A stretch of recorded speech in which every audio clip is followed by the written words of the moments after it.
Kita belajar agama itu untuk menyingkap tabir-tabir agama, sehingga pikirkan kita, akal cara berpikir kita tidak sama dengan cara berpikir orang awam. Hendaklah orang yang sudah lama mengaji tidak sama cara berpikirnya dengan orang yang baru mengaji. Apa yang ia harus pahami adalah apa? Membuka tabir cakrawalanya. Tabirnya sekarang bukan patokannya dunia. Sehingga apa? Apa yang ia lakukan itu semuanya adalah gerak-geriknya adalah keridhaan Allah dan hari akhir.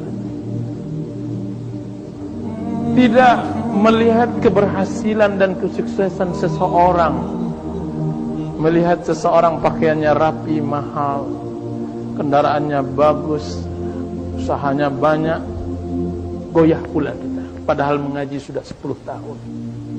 Mana iman? Mana kepercayaan terhadap takdir kepada Allah Azza wa Jalla? Mana hadirnya ganjaran dan pahala sehingga kita bisa mengqanaahkan diri dan semacamnya? Mana hadir di dalam kita mizan nanti bahwa setiap orang akan dihisab dengan harta dan semua yang dia miliki? Ini yang harus kita pahami di dalam kajian. Hadirkan di dalam hidup kita akhirat setiap saat. Dan ini nasihat umum untuk saya dan untuk yang lainnya. Maunya kita untuk kajian ini adalah membuka hal yang seperti ini, sehingga ucapan Rasulullah SAW ini benar adanya, tidak kita dustakan. Lau ta'lamuna ma lakum indallah, sekiranya kalian mengetahui apa yang ada di sisi Allah untuk kalian, niscaya kalian akan suka untuk ditambahkan susah.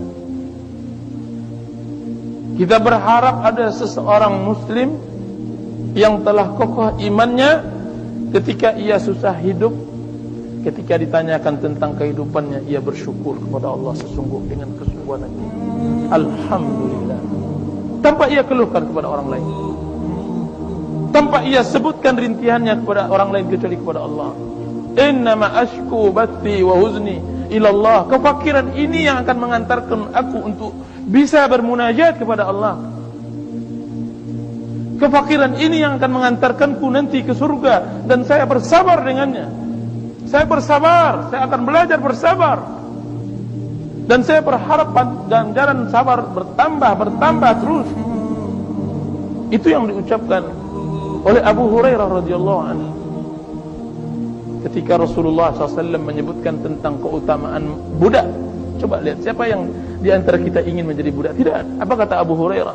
Demi Allah, jika seandainya aku tidak memiliki seorang ibu atau semacamnya, niscaya saya berharap untuk menjadi budak. Karena budak berpahala dua kali. Karena ia berbakti kepada Allah, mengabdi kepada Allah sebagaimana ia mengabdi kepada majikan. Dua pahala budak. Orang merdeka pahalanya satu. Kenapa Abu Hurairah mengucapkan hal ini? Karena telah tersingkapnya tadi. Kalaulah sampai pada tingkat seperti itu, kita tidak akan genjah dengan dunia. Kaya-kayalah orang, dia tetap dengan dunianya. Hebat-hebatlah orang, masyhur-masyhurlah orang, dia tetap dengan dunia dan dunianya, dengan keredaan. Karena ia tahu apa yang ia jalankan, dia berharap dari sana pula mesin-mesin pengganda amalnya berbuat. Biarlah bercetak orang-orang lain dengan amalnya, dia berbuat sendiri dengan amalnya. Istiqamah di jalan Allah. Kalau tidak sampai di sini kajian kita ya ikhwan, sungguh letih kita menuntut ilmu. Letih kita menuntut ilmu. Ditalqinkan hadis, ditalqinkan terus hadis, dia tidak akan masuk-masuk. Kenapa? Hari akhirat begitu jauh di pandangan kita. Dan nikmat kesehatan adalah nikmat yang sangat besar yang patut disyukuri. Nikmat makanan yang kita makan walaupun ia sangat sederhana, kan tapi dia nikmat patut disyukuri. Banyak hal yang harus disyukuri. Nah, inilah yang harus kita pahami dari hadis yang kita terangkan, ya Allah Ta'ala.